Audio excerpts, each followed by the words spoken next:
here at the Angat Buhay headquarters, and joining us is the former Vice President of the Philippines and now the chairperson and president of the Angat Buhay Foundation, Attorney Leni Robredo.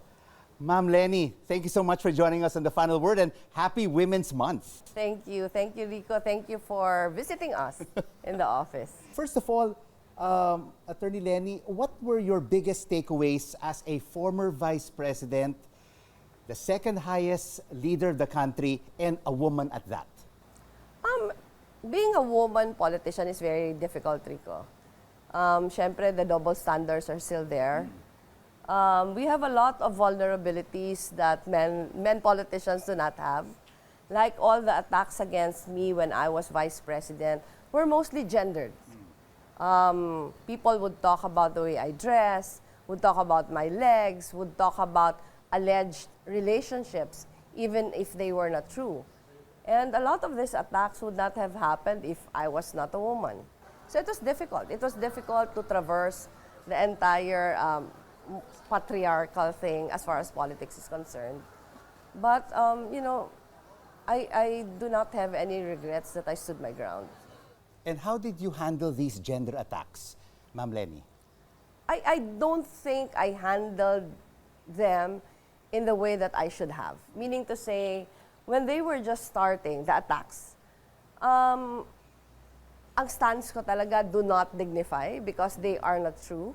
My belief at that time was that because they are not true, they will not persist. How wrong I was. So in the middle of my term, we decided to confront everything head on. But by that time, we felt it was too late because people already bought into the narrative. So if you ask me, would I have done things differently? Definitely, yes.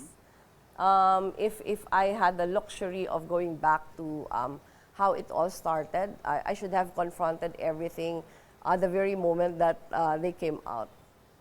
But looking back at the 6 years, I felt that despite all the attacks, we were able to perform, not just in the manner that we should, but beyond all expectations. I think it was a good decision to convert the office of the Vice President to a more advocacy-heavy office. From a former Vice President and now the boss of the Angat Buhay Foundation, what has the transition been like? It was so easy. It was so easy in the sense that I came from the private sector. I was with a civil society organization before I became a politician. So that even when I was a member of Congress, even when I was Vice President already, we were functioning as if we are still a civil society unit. That being said, I think it also made a difference that I did a really conscious effort in not enjoying the perks of the vice presidency or the perks of the office that I held when I was in government. So, going back to private life, I could not say anonymity because, of course, it's different. But going back to the pattern of, doing development work has been very easy for us. And how does Angat Buhay, Attorney Leni, plan to become or intend to become the biggest volunteer network in the country? Rico, Angat Buhay now is actually a continuation of the work that we were doing when I was still Vice President. But when I was still Vice President, Angat Buhay was just an anti-poverty program. So the target really was to uplift the lives of people in the communities we are in. But right now, while it is a continuation, there's a new dimension to it because of what happened during the campaign. During the campaign, we saw how people really organized. So we started a movement that was worth building onto. So we conceptualize programs, we deal with our local partners, but the volunteer groups, we've not converted them into Angat Buhay chapters. Instead, we incentivize them to form themselves into independent civil society organizations who can partner with us. Even if Angat Buhay is not there anymore, the communities where we started programs can continue doing the programs by themselves.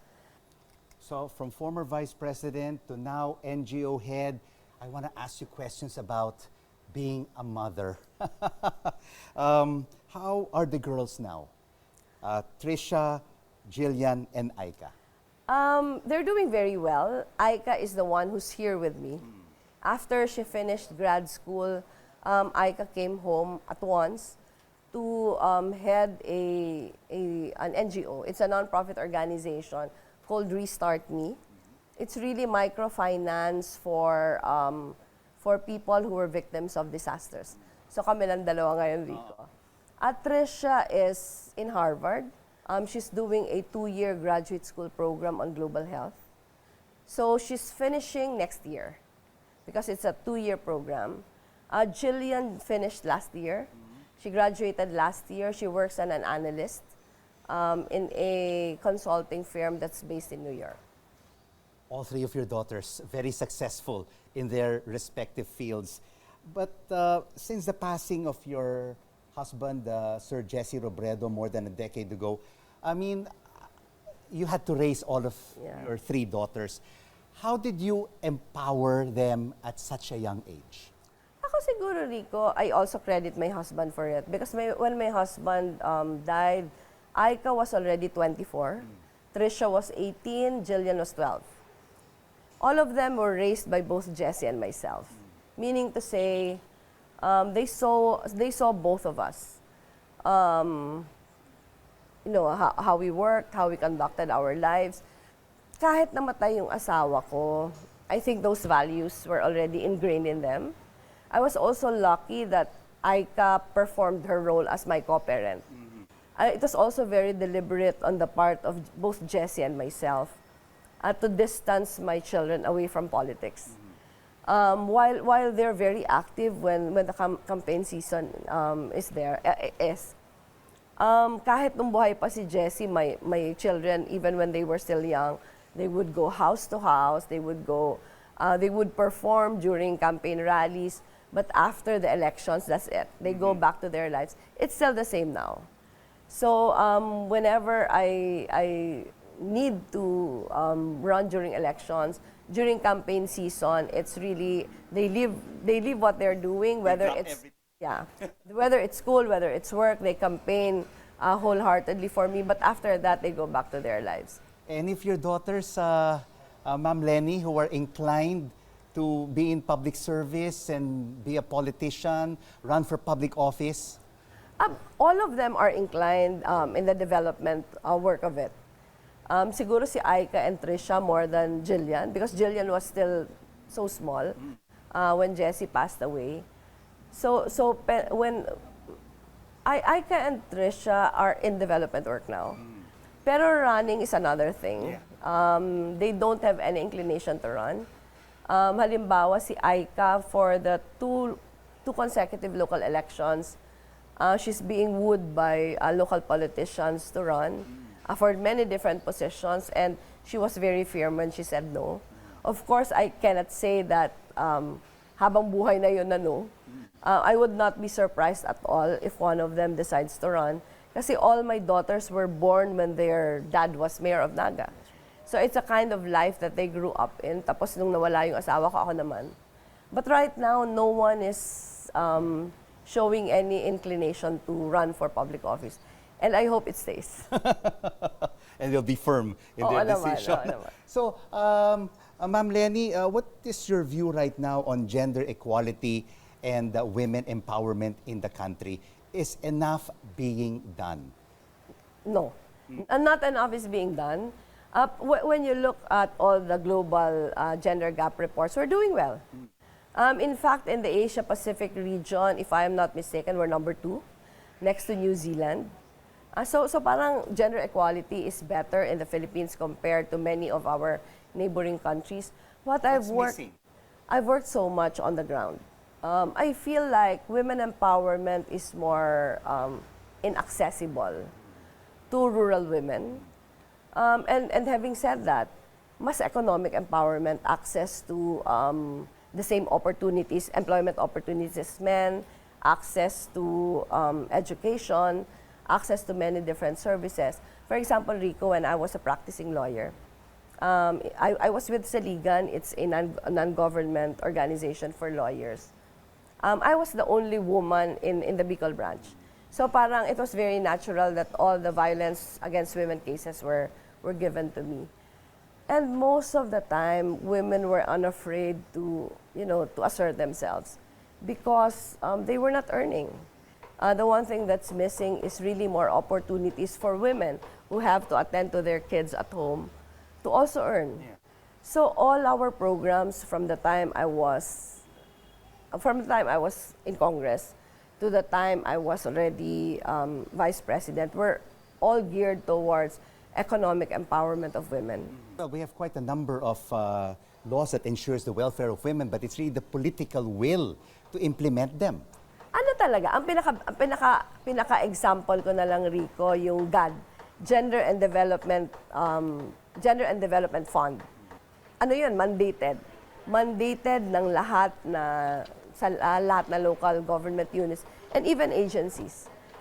Pero when you look closely at how it's being spent, walang focus on real empowerment. Halimbawa, marami yung mga government agencies would do programs during Women's Month.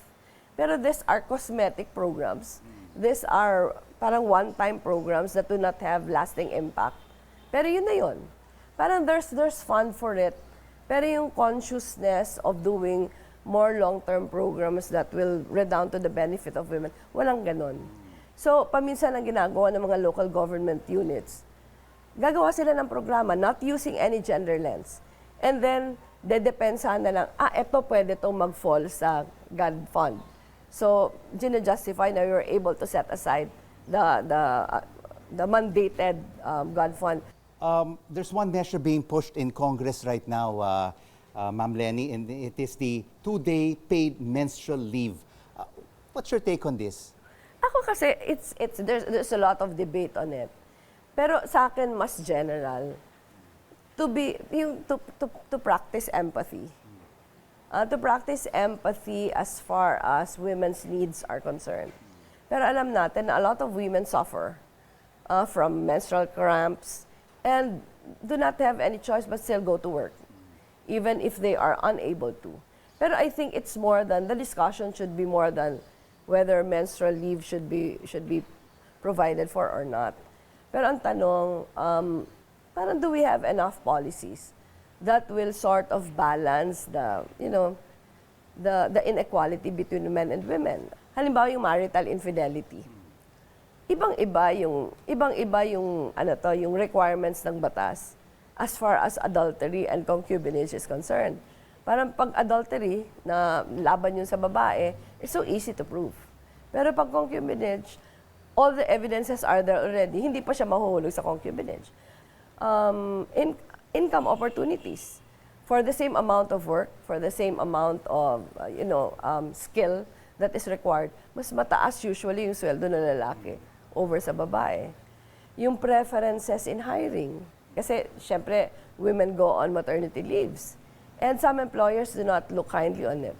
So para sa akin, yung mas mindful na everyday practice, bearing in mind ano ba yung pangangailangan ng kababaihan, yun talaga yung kailangan. Very important. And Ma'am Leni, a lot of our viewers see you as a role model. What is your message to them this Women's Month, who want to be also in public service and want to be a Leni Robredo? There are no small acts. Kasi yung iba, parang pag sinabi na, I want to be like you, parang iniisip na kaagad nila, Vice President, public service, a national post. Pero yung sa akin, yung just being yourself and just giving your all in whatever is given to you, malaking bagay na yun. I always tell my staff, even when I was Vice President, na yung sa atin, wag na tayong mangarap to change the world. Ang pangarapin na lang natin na yung mga nakapalibot sa peripheries natin, kung maayos natin yung buhay nila, sapat na yon. For you to be an agent of change sa isang buhay lang ng tao is already enough. Paminsan kasi when we look up to people na parang beyond our parang competencies, parang ang hirap niyang abutin, 'di ba? Pero pag inisip lang natin, halimbawa ako, pag sinabing, I look up to you, I idolize what you're doing, parati ko silang binabalik sa pinaka-basic na kahit naman nung abogado ako, wala pa akong titulo, ganito na yung work ethic ko, ganito na yung values na pinapaniwalaan ko. In whatever opportunity is given to you, make sure that you maximize it. Yung whatever little space is given to you, fill it up. Kasi yun naman yung, di ba, parang masusukat ka based on that eh. It's not the titles, it's not the office that defines you. It's what you do in whatever role is given to you. Thank you so much for those Thank you. inspiring words and for joining us here on The Final Word on CNN Philippines. Thank you for having me. Former Vice President of the Philippines and now the Chairperson and President of the Angat Buhay Foundation, Attorney Leni Robredo.